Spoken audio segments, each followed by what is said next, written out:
Olá, eu sou a professora Gisele Ramos e este é mais um vídeo da série de vídeos dedicada à resolução das questões da prova do Enseja 2019.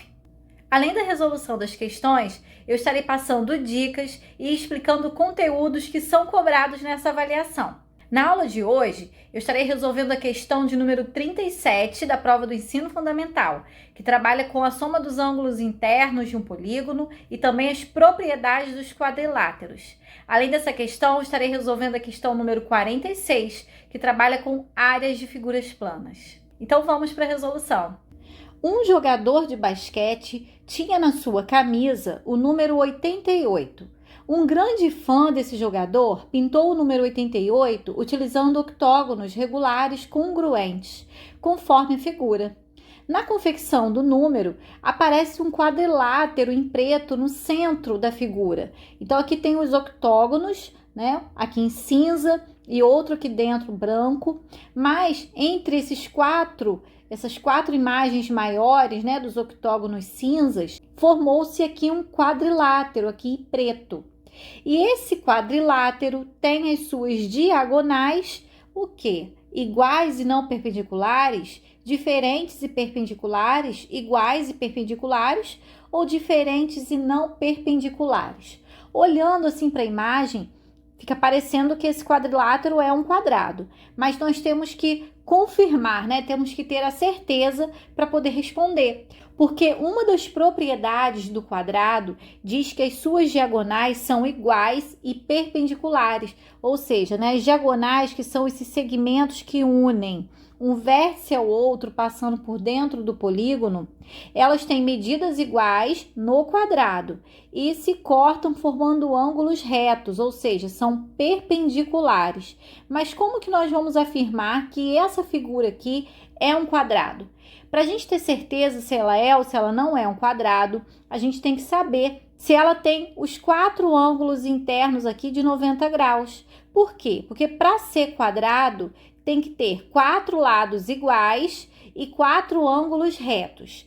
Os quatro lados iguais nós já sabemos que tem. Por quê? Porque são lados dos octógonos e esses octógonos são iguais. Então, esses quatro lados eu já tenho certeza que são iguais. Agora, basta saber se esses ângulos aqui dentro são ângulos de 90 graus, para eu poder marcar aqui a alternativa C.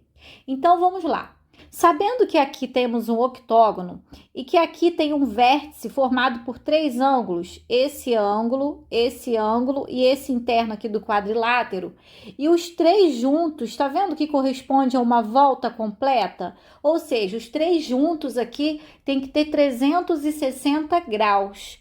Então, eu vou descobrir quanto mede cada ângulo do octógono, tá? O ângulo interno, que aí eu vou somar esses dois valores e vou ver quanto falta para 360. Se for 90, é porque é um quadrilátero, e aí todos os vértices são iguais, tá? Em todos os vértices aqui desse quadrilátero.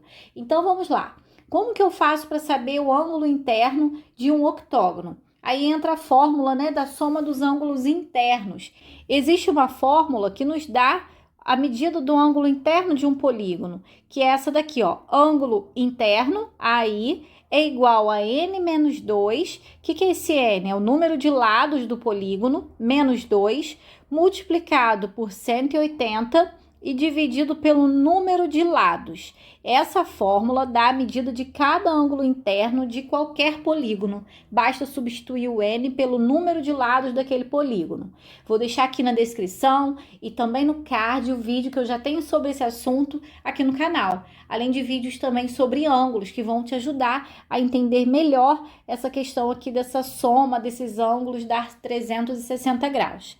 Então vamos lá. Aqui como eu tenho um octógono, o octógono é de 8 lados, significa que cada ângulo interno terá. Aí eu coloco aqui, ó, 8 menos 2, estou substituindo o n por 8, dividido por 8, tá? Então, eu substituí nesse n aqui, ó, o 8 e aqui também. E o restante eu repeti. Então, cada ângulo interno vai ter 8 menos 2, 6. 6 vezes 180 dividido por 8. Então, a medida de cada ângulo interno será igual a 6 vezes 180, eu vou multiplicar o 180 aqui por 6, aqui dá 0, 6 vezes 8, 48, sobem 4, 6 vezes 1, 6, com 4, 10. Ficou 1080 dividido por 8. Então, cada ângulo interno será igual a 1080 dividido por 8. Vamos realizar, então, aqui essa divisão. Vou pegar aqui o 10, né, que tem que ser maior que 8, dá 1, sobram 2. Abaixo o 8. 28 por 8 vai dar 3. 3 vezes 8, 24. Para 28, sobram 4. Abaixo 0. 40 dividido por 8 dá 5. 5 vezes 8, 40. Para 40, nada. Então, essa divisão aqui deu 135. Significa que cada ângulo interno de um octógono tem 135 graus. Esse ângulo tem 135 e esse tem 135, assim como todos os outros ângulos internos aqui do octógono, tá? Mas eu tô marcando aqui o que é interessante para eu poder descobrir o ângulo desse quadrilátero. Agora eu sei que 135 com 135, vamos somar. 135 mais 135, ó, 5 com 5 dá 10, sobe 1, aqui vai dar 7, aqui 2. Dá 270. 270 são esses dois ângulos aqui juntos, ó, esse com esse. Agora, falta qual? Falta esse ângulo aqui do quadrilátero. 270 para chegar a 360, falta 90 graus. Então, eu consigo comprovar que esse ângulo aqui interno tem 90 graus. Se esse ângulo tem 90, esses outros também têm 90. Cada um deles aqui vai ter 90, porque aqui também vai ser 135, aqui também, aqui também, aqui também, né? Porque todos os octógonos são iguais. Agora sim, eu posso confirmar que esse quadrilátero é um quadrado, porque ele tem 4 lados iguais, 4 ângulos de 90 graus, e como diz a propriedade de um quadrado, as suas diagonais são iguais e perpendiculares. Então, eu posso marcar aqui a alternativa C. Questão 46. Para criar a tela Réptiles, o pintor Escher utilizou a técnica de recortes e colagens em papel para formar um lagarto. Inicialmente, ele utilizou um pedaço de papel com dupla camada, no formato de um hexágono regular, né, uma figura de 6 lados com medidas iguais, conforme a figura. Depois desenhou e recortou partes em uma das camadas, por exemplo, a cauda do réptil, representada pelo número 6, que foi colocado na parte externa do hexágono, deixando assim aparente na outra camada do papel a figura F. Então, essa parte aqui que foi colocado como cauda do lagarto, ela foi retirada aqui, ó, dessa região do hexágono, tá? Então, aqui ele tinha inicialmente um hexágono, e aí ele fez recortes nesse hexágono e colocou do lado de fora, né, montando ali as patas, a cauda. O lagarto será formado pelo conjunto de todas as partes claras. Olha só, isso aqui é super importante. O lagarto é formado somente pelas partes claras. Então, essas partes escuras aqui não fazem parte do lagarto, tá? Vamos considerar como se fosse uma parte inexistente, como se fosse um buraco que ele tinha deixado aqui nesse hexágono. Um professor mostra essa obra aos seus alunos, ensinando que figuras iguais são congruentes e por isso têm áreas iguais. Ou seja, a área aqui dessa cauda número 6 tem a mesma medida, né, da área dessa figura F. Por quê? Porque essa parte foi retirada daqui. Então, significa que essa cauda tem a mesma medida desse recorte que ficou aqui.